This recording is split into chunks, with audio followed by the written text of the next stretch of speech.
so unnecessary. Dear friends and followers, welcome back to my channel and to the 1 minute debrief, meaning I only get 60 seconds to debrief an airplane mishap, incident, or anything else that is aviation related or somewhat out of the ordinary. So what are we waiting for? And let's get started.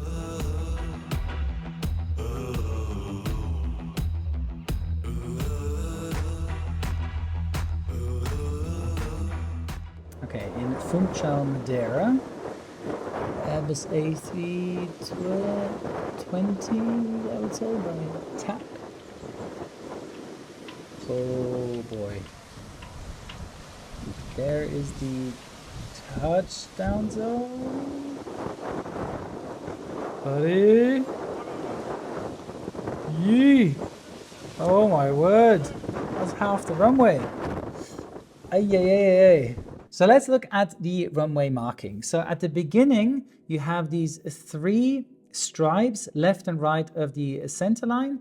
Those are the touchdown zone markings. So that's the beginning, and the end of it are these last 2 stripes. They kind of indicate the touchdown zone marking for the end. The big white bold ones you see sort of in between, that is actually the aiming point. You should be aiming your flight path towards that aiming point. And then within these touchdown markings, you should be touching down. So what this colleague has done, he has actually overflown the entire touchdown zone markings and landed outside of the touchdown zone. Now, if you know Madeira well enough, you can see at the end that they've actually extended the runway quite some bit.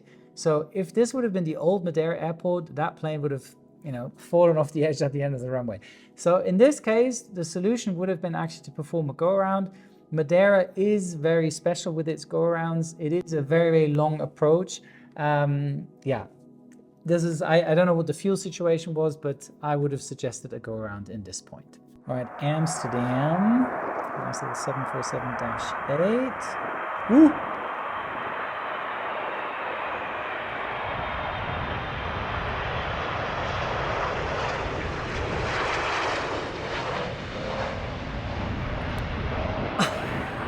Okay. It looked good at first. All right. It is Amsterdam. Judging by the windmills in the background, it is fairly windy. We have the 747-8 on the approach, and my first indication that is a little bit off is that when the pilot is initiating the flare, the nose goes up pretty rapidly, which it shouldn't. A flare is initiated smoothly. And I think because of the rapid flare initiation, the aircraft carried on with the speed and then started floating. Sure, we don't really know what the wind situation here is, from which direction it's coming, because I can't see a windsock, but it could then also be that the wind kind of, picked up the plane again, and then it continued sort of floating. It looks as it's just about to land, but then there might be a point that they said, okay, we are way too far out of the touchdown zone, and then the safest course of action is to perform a go around. All right, we are back in Funchal, Madeira. Oh, right, that already looks so unstabilized. Gee. Mate, what are you doing? Ooh. Whoa. Jesus Christ. Holy moly. All right, good old Wizz Air. As I said, I already feel that this approach is slightly unstabilized. I mean, Madeira is really, really tricky with winds coming from the mountain, can be very, very turbulent. You see the plane sort of rocking its wings. Clearly, to point out, is the go around that's going down. Okay, speaking of the go around, now it is an Airbus A321 Neo, meaning these engines are extremely powerful. The aircraft is probably relatively light because, yes, I assume they took off from Budapest, so meaning all the fuel is burned. They will have obviously alternate fuel and reserve fuel and the passengers on board, but it is a lighter aircraft. Now, as you are applying go-around thrust with wing-mounted engines, you automatically, as these engines then grab the air and give full toga thrust, you will have this pitch up momentum. That is known, everybody knows that. Maybe the pilot didn't react quick enough to lower the angle of attack, but you can also have these strong winds in midair that sort of aid in this pitch up momentum. And I also want to say there's a bit of optical illusion because obviously the camera guy is standing at the side of the runway and he's pointing his camera sort of upwards at the plane, so it looks excessively steep. As I said before, I do believe that the approach was slightly unstabilized, not necessarily caused by the pilots, but because of the turbulent air coming over the island. So safest course of action is the go around that they've performed all good. I'm sure they just went round, came in for landing after that. Have you ever wished for a place where aspiring pilots truly support each other? A space where real aviation knowledge takes priority over clickbait? That's exactly why I created this Patreon community. Here we go beyond YouTube, offering expert insights, exclusive content, and real discussions that help you navigate your path into the cockpit. Whether it's access to industry professionals, live Q&As, or learning from fellow future pilots, this is a place where we grow together. Your participation helps make high-quality aviation education more accessible. It allows us to bring in aviation experts, visit and speak to flight schools, access simulators for your sim screening to give you the knowledge and confidence to succeed. So join our community, be part of something bigger, and take your aviation dreams to new heights. Looking forward to see you in the upcoming Zoom calls, and therefore don't forget, a good pilot is always learning. Wishing you all the best, your Captain Joe. All right, we have an Airbus A320 by Easy. Powered off. Oh, shit.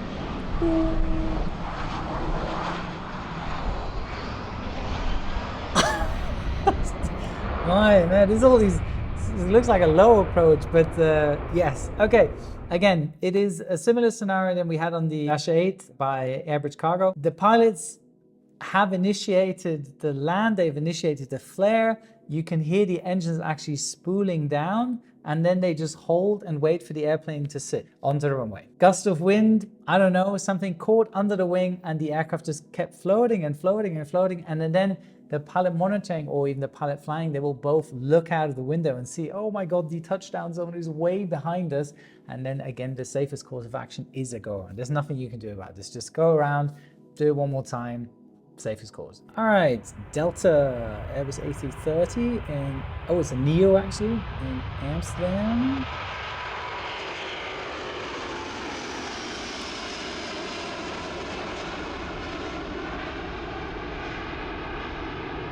Oh, birds.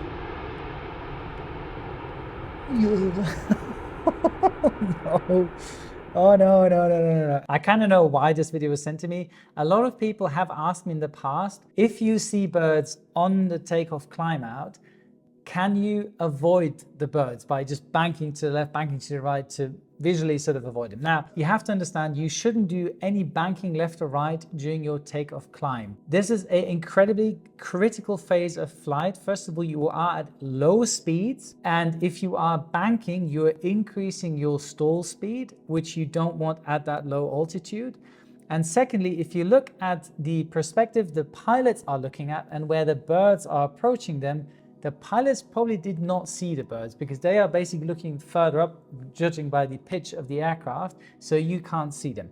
So I'd rather fly through the birds and risk an engine failure than banking, trying to avoid birds, causing probably more stress to yourself than you actually need by an increasing stall speed at low altitude, at low speed. So might as well just go straight ahead. I have had this a couple of times on approach. That's a bit of a different scenario, but here in this case, I would assume that either nothing had happened. If the engine indications were fluctuating, then judging Delta, they would then, the safest course of action would then dump some fuel and come back. That's all I have to say to this. All right, a L39 in Oshkosh.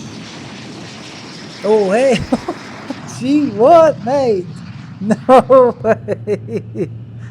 Oh no. And he's landing as a convertible. Ah, yeah. Okay. Hoppala.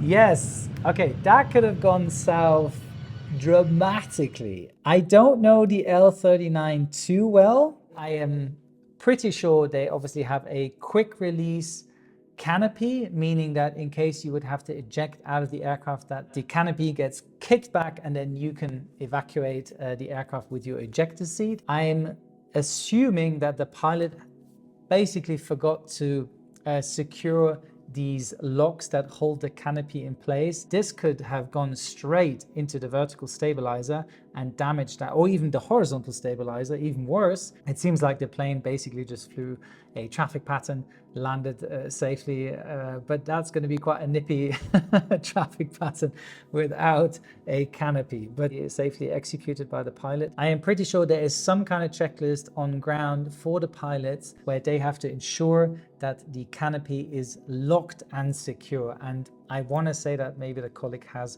forgotten that in this scenario. Okay, Austrian Airlines, Airbus A320. Ooh, no.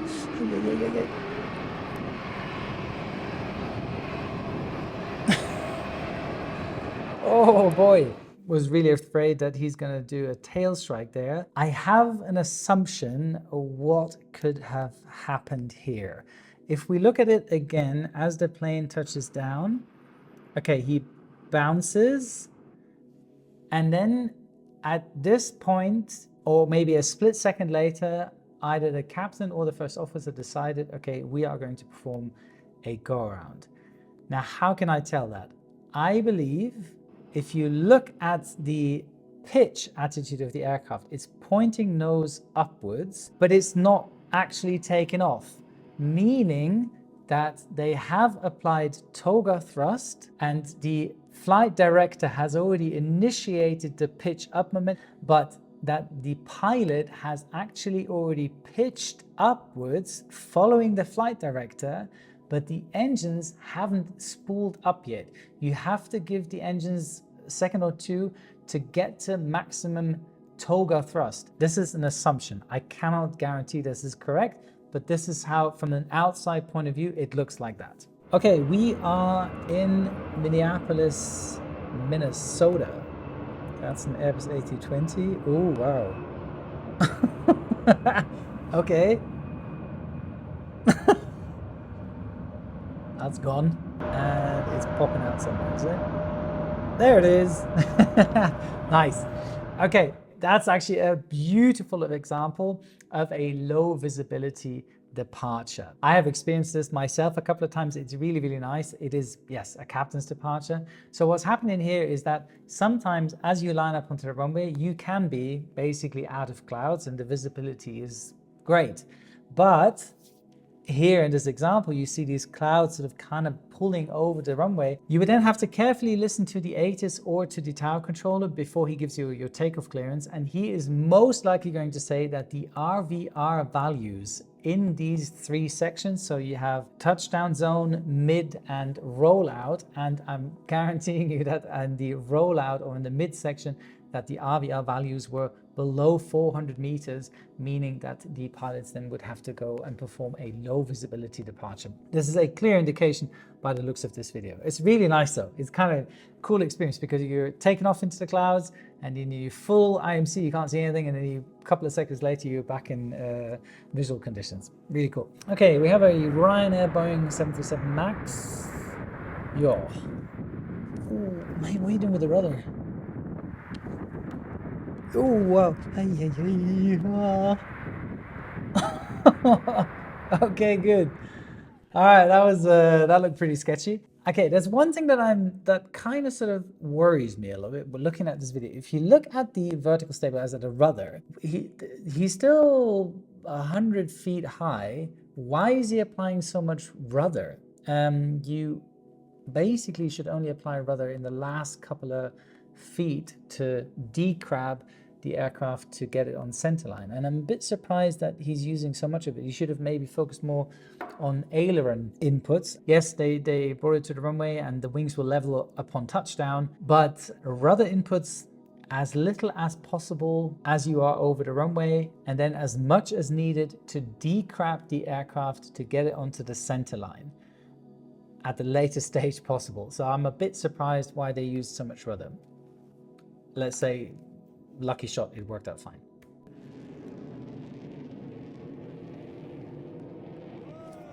Dude, what are you doing? Ah, so unnecessary.